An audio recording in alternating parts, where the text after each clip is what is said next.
1928ರ ಸುಮಾರಿಗೆ ಕರ್ನಾಟಕ ಏಕೀಕರಣ ಕಾರ್ಯಕರ್ತರ ಬೇಡಿಕೆ ಇದ್ದದ್ದು ಧಾರವಾಡ, ಬಿಜಾಪುರ, ಬೆಳಗಾವಿ, ಕಾರವಾರ, ಮಂಗಳೂರು, ಬಳ್ಳಾರಿ, ಕೊಡಗು ಮತ್ತು ನೀಲಗಿರಿ ಈ ಒಟ್ಟು 8 ಜಿಲ್ಲೆಗಳು ಮತ್ತು ಇವುಗಳಿಂದ ಹೊರತಾಗಿ ಉಳಿಯುವ ಕೊಳ್ಳೇಗಾಲ, ಹೊಸೂರು, ಕೃಷ್ಣಗಿರಿ, ಮಡಕಶಿರಾ ಮತ್ತು ಸೊಲ್ಲಾಪುರ ತಾಲೂಕುಗಳನ್ನೊಳಗೊಂಡ ಕನ್ನಡ ಭಾಷಿಕರೇ ಅಧಿಕವಾಗಿರುವ ಭಾಗಗಳ ಏಕೀಕರಣ ಪ್ರಾಂತ್ಯ ರಚನೆ.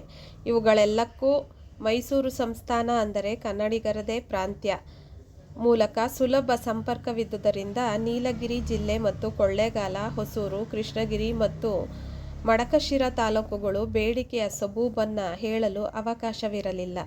ಕನ್ನಡ ಭಾಷಿಕ ಪ್ರಾಂತ್ಯಗಳ ನಡುವೆಯೇ ಬ್ರಿಟಿಷ್ ಆಳ್ವಿಕೆಯ ಪ್ರಾಂತ್ಯಗಳೊಡನೆ ಆಡಳಿತಾತ್ಮಕ ಸಂಪರ್ಕವಿದ್ದ ಹಾಗೂ ಸಂಪರ್ಕವಿರದಿದ್ದ ಹಲವು ಸಂಸ್ಥಾನಗಳಿದ್ದವು.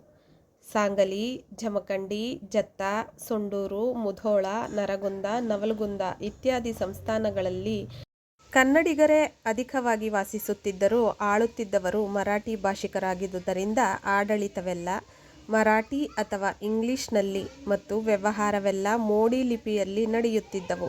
ಇಂತಹ ವಿಪರ್ಯಾಸದ ಬಗೆಗೆ ಕೌಜಲಗಿ ಹನುಮಂತರಾಯರು ಬರೆದಿರುವ ಮಾತುಗಳು ಮಹತ್ವವೆನಿಸುತ್ತವೆ. ಮಾತ್ರವಲ್ಲ, ಅಂದಿನ ಕನ್ನಡಿಗರ ಪರಿಸ್ಥಿತಿಯ ಸ್ಪಷ್ಟ ಚಿತ್ರವನ್ನು ಎದುರಿಗಿಡುತ್ತವೆ.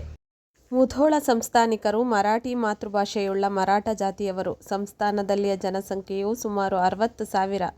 ರಾಜಧಾನಿಯಲ್ಲಿ ಕೇವಲ 5,000. ಎರಡನೇ ದೊಡ್ಡ ಪಟ್ಟಣವಾದ ಮಹಾಲಿಂಗಪುರದ ಜನಸಂಖ್ಯೆಯು ಸುಮಾರು 5,000. ಮರಾಠಿ ಮಾತೃಭಾಷೆಯುಳ್ಳ ಜನರು ರಾಜಧಾನಿಯಲ್ಲಿ ಮಾತ್ರ ಇರುವರು.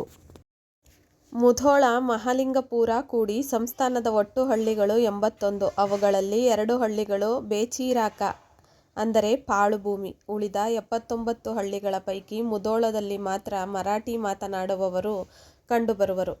ಮುಧೋಳದಲ್ಲಿಯೂ ಸಹ ಮರಾಠಿ ಮಾತೃಭಾಷೆಯುಳ್ಳವರು ಕೇವಲ 1000ಕ್ಕೆ ಕಮ್ಮಿ ಇದ್ದರು.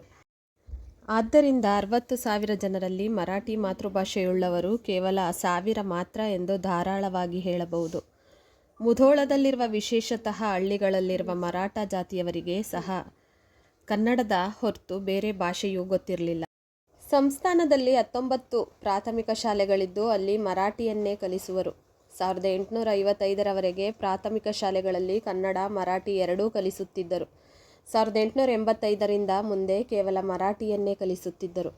ಕರ್ನಾಟಕದ ನಡುವೆಯೇ ಕನ್ನಡಿಗರೇ ಅಧಿಕವಾಗಿರುವ ಮುಧೋಳ ಸಂಸ್ಥಾನದಲ್ಲಿ ಕನ್ನಡದ ಸ್ಥಿತಿಯನ್ನು ಎಲ್ಲ ಸಂಸ್ಥಾನಗಳಲ್ಲೂ ಊಹಿಸಿಕೊಂಡರೆ ತಪ್ಪಾಗಲಾರದು. ಆಳುವವರ ಭಾಷೆಯನ್ನು ಆಳಿಸಿಕೊಳ್ಳುವವರ ಮೇಲೆ ಹೇರಲಾಗುತ್ತಿತ್ತು. ಪ್ರಜೆಗಳು ಮೂಕಪಶುಗಳಂತೆ ಇರಬೇಕಾಗಿರುವುದು ಅನಿವಾರ್ಯ. ಮುಧೋಳ ಸಂಸ್ಥಾನದ ನ್ಯಾಯಾಲಯದಲ್ಲಿ ಬಳಸುತ್ತಿದ್ದ ಭಾಷೆ ಮರಾಠಿ.